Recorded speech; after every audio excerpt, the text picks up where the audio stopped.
Olá, eu sou a Patrícia Barão e este é o Quem Inova, o webinar de Nova York que vai mostrar o cenário da transformação digital em diversos setores.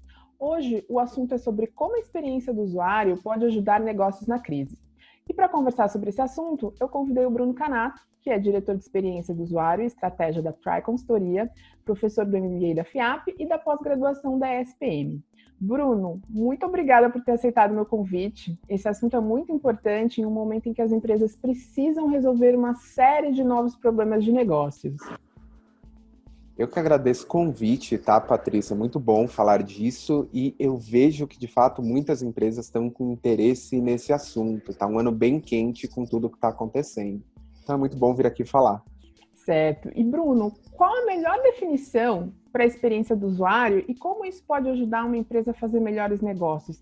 É uma resposta simples que existe para isso ou não? Não há uma resposta muito simples ou muito categórica.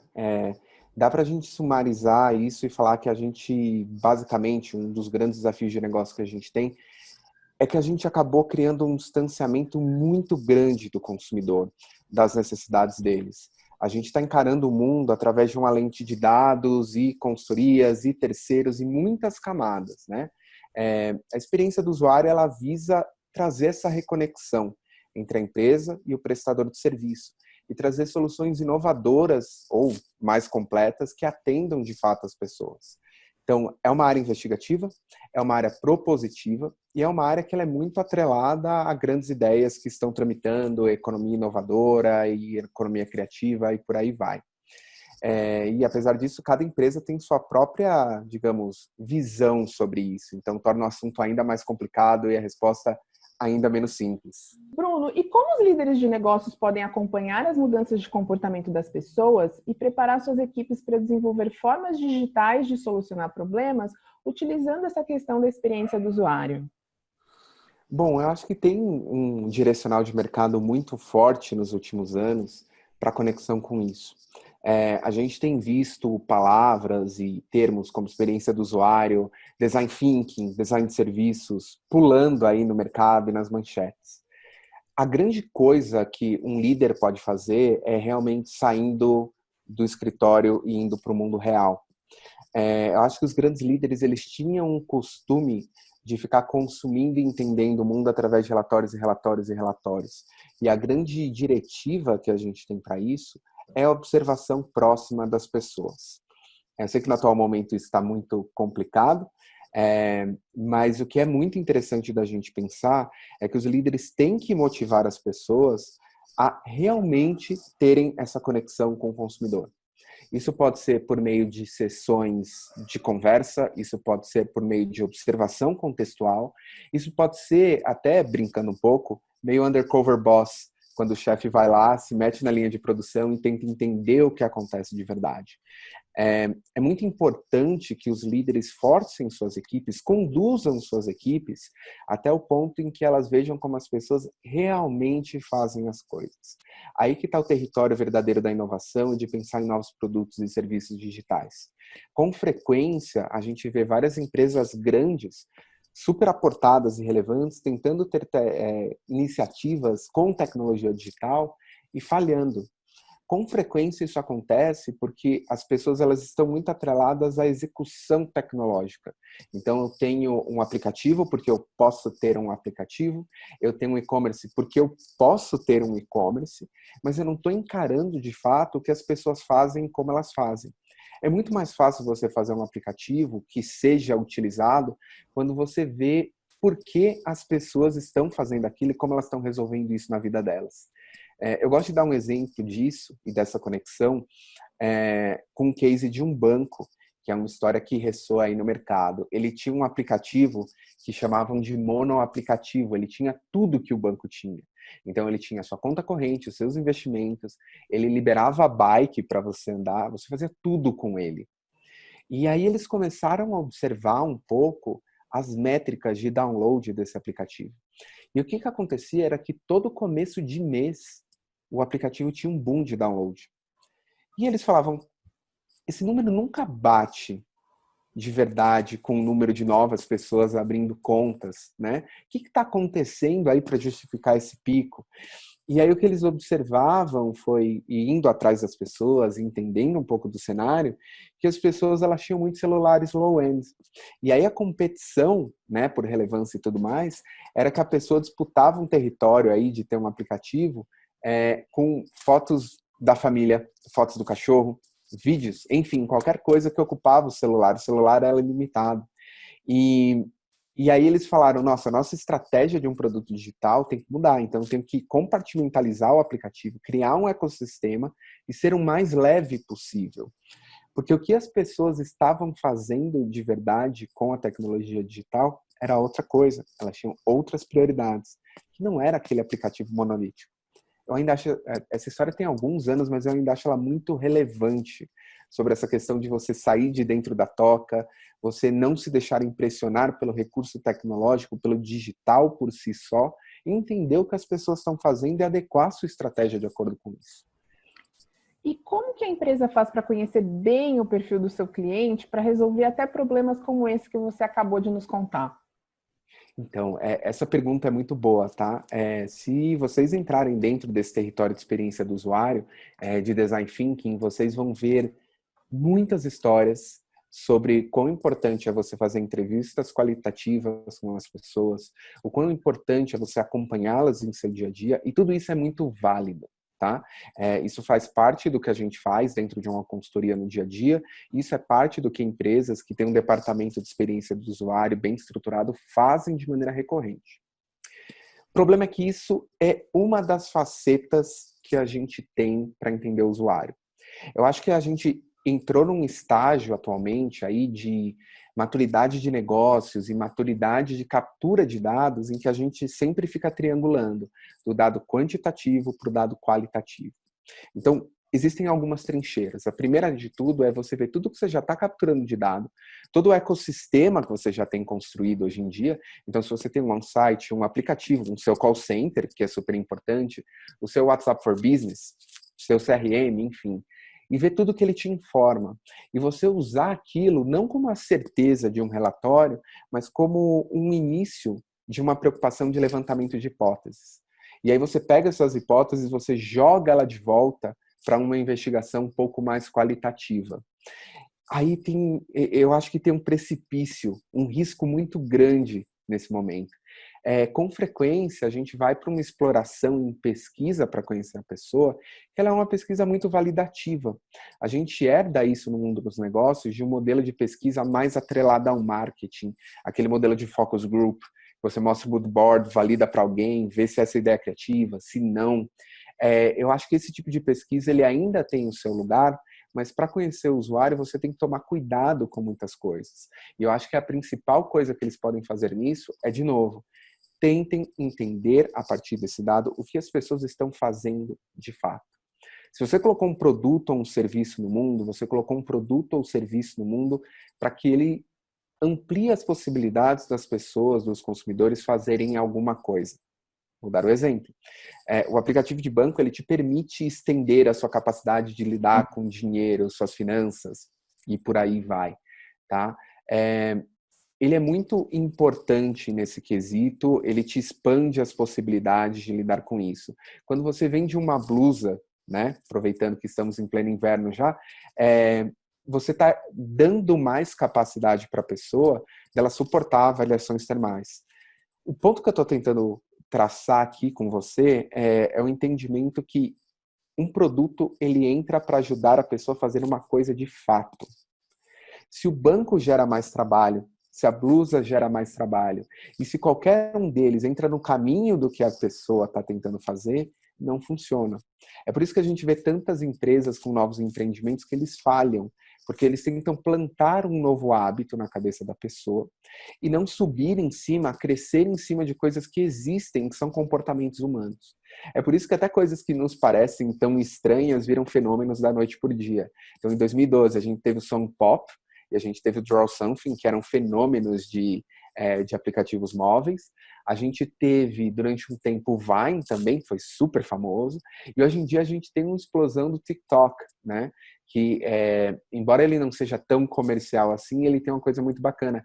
Ele sobe em cima de uma necessidade que acontecia em redes sociais, das pessoas tentarem emplacar uma piada. Esse comportamento já estava lá. O TikTok é um sucesso porque ele tornou esse comportamento mais fácil. Ele ordenou esse comportamento. E não porque ele criou um monte de coisas em cima disso. Eu acho que é esse o tipo de cuidado que uma empresa tem que ter quando ela sai de um dado quantitativo que descreve o mundo, ela vai para um dado qualitativo em que ela investiga a verdade do que está acontecendo agora. Ela tem que entender como as coisas são feitas pelas pessoas e projetar em cima disso.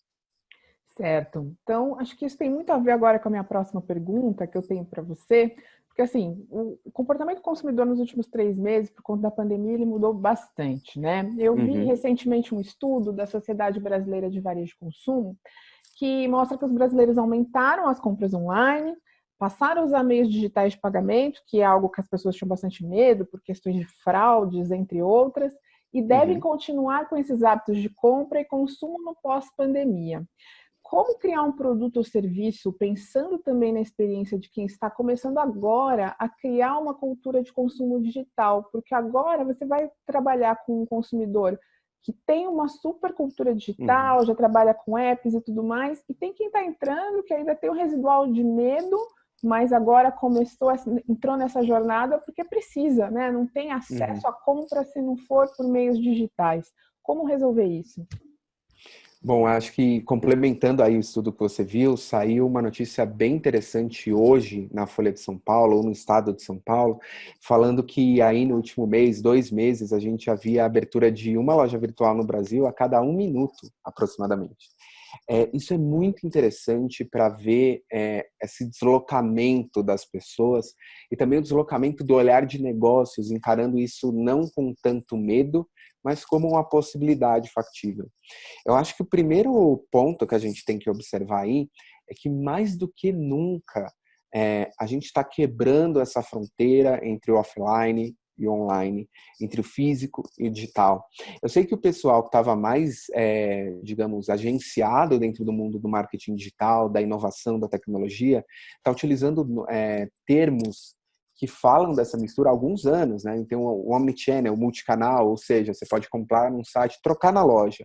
Ou você pode, por exemplo, lidar com phygital, que é a circunstância física aumentada pelo digital. Eu lembro da C&A anos atrás que ela teve um experimento em que ela tinha as peças de roupa e os favoritos no site informavam no cabide se as pessoas gostavam mais ou menos daquilo, trazendo essa lógica social e essa lógica de rede social para dentro da loja. Eu acho que, para mim, esse é o começo da história. A gente tem que aproveitar esse momento para a gente parar de ver essa distinção que vai cada vez mais se erodindo na cabeça das pessoas. Eu sempre tive uma desculpa para resistir ao digital em compras, em educação, até em socialização, até esse momento. Você tinha uma preferência. Quando você suspende, como agora isso, você tem digamos, um alívio, né? Uma suspensão dessa descrença que faz as pessoas experimentarem isso. Isso não me preocupa tanto em moldar as relações sociais no curto prazo, tá? No sentido, o Brasil ele ainda trabalha muito, principalmente classe C e D, com pagamento em dinheiro. Trabalha, né? Não são todos bancarizados e existe muita gente que é, digamos, levemente bancarizada. Então ela ganha, recebe numa conta poupança, saca o dinheiro e resolve a vida em dinheiro, né?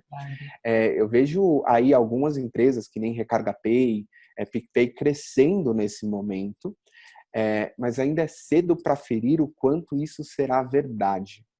O que eu estou achando agora é que eu estou criando referenciais de uma experiência digital. E isso, para mim, é o que vai definir os próximos meses, os meses pós-pandemia e os próximos anos. Não está 100% claro o que eu estou falando, eu vou tentar explicar com um exemplo, porque acho que sempre fica um pouco mais robusto. Se as pessoas tinham muito receio de compra online, porque elas não sabiam o que iam receber, elas têm um balde de experimentação agora, e isso vai moldar todas as expectativas delas sobre delivery de agora em diante.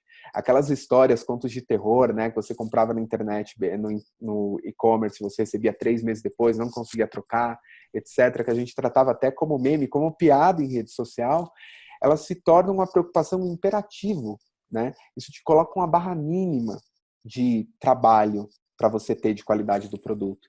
A mesma coisa, o mesmo olhar de excelência eu tenho para atendimento virtual e socialização, né? Eu lembro que durante um bom tempo a gente tinha aí o call center como o rei das interações entre pessoas e banco, ou pelo menos no caso de problema, tá? A gente está esquecendo de olhar para outros fatores que impelem isso, tá? Então, a gente tem visto muito call center, neste momento de pandemia, reduzir a força de trabalho e a capacidade de atendimento para poupar e prevenir problemas de saúde dos colaboradores, que é a decisão acertada nesse momento. Isso está fazendo com que as pessoas tentem escoar para o digital. E aí a cobrança que elas vão ter naquilo é maior. Eu não estou preocupado se isso vai moldar, e eu estou achando até um pouco ingênuo algumas pessoas acharem que as pessoas nunca mais voltarão a comprar de maneira física. Eu só acho que elas vão ser mais criteriosas com qualquer serviço. Uma vez que você acostuma com um serviço de alta qualidade, você nunca dá um scale back, a não ser que você seja sumariamente forçado a isso. Para mim, é essa preocupação que as empresas têm que carregar. Como é que eu estou gerando picos de excelência em digital e como isso é uma base para a minha estratégia de agora em diante? De entrega, de comunicação, de transferências, de instantaneidade, que é outra coisa que eu acho bem importante. Então, essa discussão, para seguir com negócios, para mim, ela é primordial. Se a experiência não for boa, na verdade, está matando aí que essa pessoa continue aí uma jornada, né, digital. Então, a experiência Sim. ruim faz com que ela bloqueie isso, que tudo aquilo que ela acreditava que era verdade é mesmo, e aí ela, assim que puder, ela vai voltar provavelmente para o serviço e a loja física, certo? Não só, exato, e não só isso, complementando um pouco, de novo, eu acho que existe uma ingenuidade na hora de você fazer a gestão, quando você olha on e off. Porque se você tem uma experiência, e aí vamos falar de e-commerce, que cresceu bastante nesse período, né, as compras online. Se você compra uma coisa por um aplicativo, tem problema na entrega, a sua experiência é ruim. Se você compra uma coisa no aplicativo, a entrega é ótima, mas o produto é ruim, sua experiência é ruim. Se você nem consegue, a sua experiência também é ruim. Essa distinção de on e off, ela vai se tornar cada vez mais irrisória. E eu acho que tem uma diretiva de você pensar de uma maneira mais integrada nisso. Você tem que pensar na jornada inteira, no que acontece do momento que a pessoa tem um gatilho para começar a fazer alguma coisa, uma experiência, até a finalização disso. Sabendo que o que vai sobrar depois é só o começo, o fim e o ápice. A gente não consegue lembrar de tudo isso que a gente faz em uma experiência, a gente não consegue narrar ela no detalhe. E é isso que vai transparecer cada vez mais.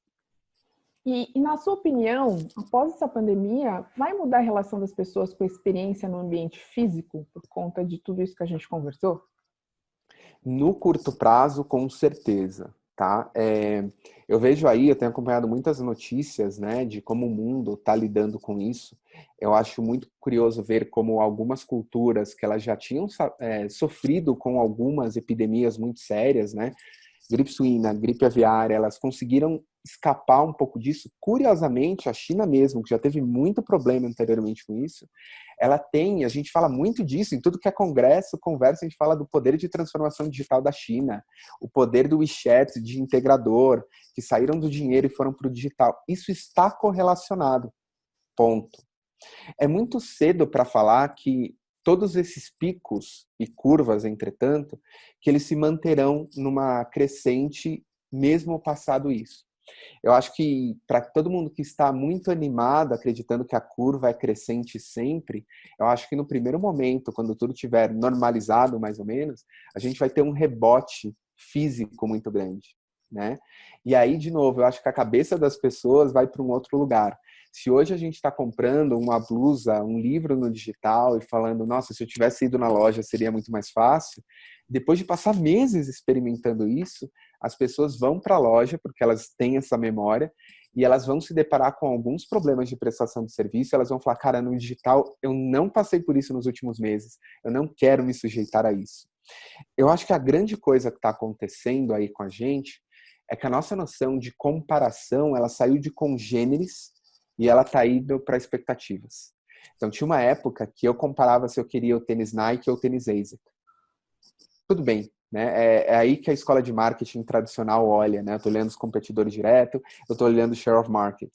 Só que a gente está indo para uma economia cada vez mais integrada em que eu comparo as expectativas.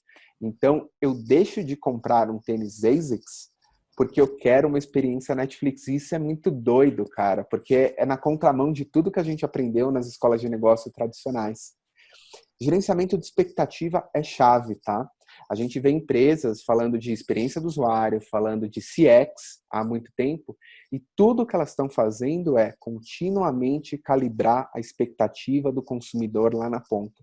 E não tem outro jeito de calibrar essa expectativa sem ser conhecê-lo, né? Conhecê-lo bem e entender o que ele está tentando resolver de fato. Eu gosto de falar para apavorar aí empresas e apavorar o pessoal da empresa com que eu trabalho e também alunos, que ninguém acorda logo cedo e fala, nossa, hoje eu realmente preciso ver um e-commerce novo, hoje eu realmente preciso de uma rede social nova. Isso não existe, né? O que existe é a pessoa tentando fazer alguma coisa na vida dela e procurando um jeito melhor de fazer isso. Certo. Canato, muita informação importante hoje você passou aqui para a gente. Eu imagino a dor aí de uma série de empresas, desde as pequenas, médias, grandes, nesse momento de ter que reavaliar negócios, mudar rapidamente para o digital. Eu acho que essas dicas são muito importantes para quem está nessa jornada. Obrigada. Eu que agradeço. E para quem quer acompanhar todas as mudanças que ocorrem no mercado durante a pandemia de Covid-19, é só assinar o canal do InovaJor no YouTube. Toda semana, um novo tema sobre transformação digital para você acompanhar. Até a próxima!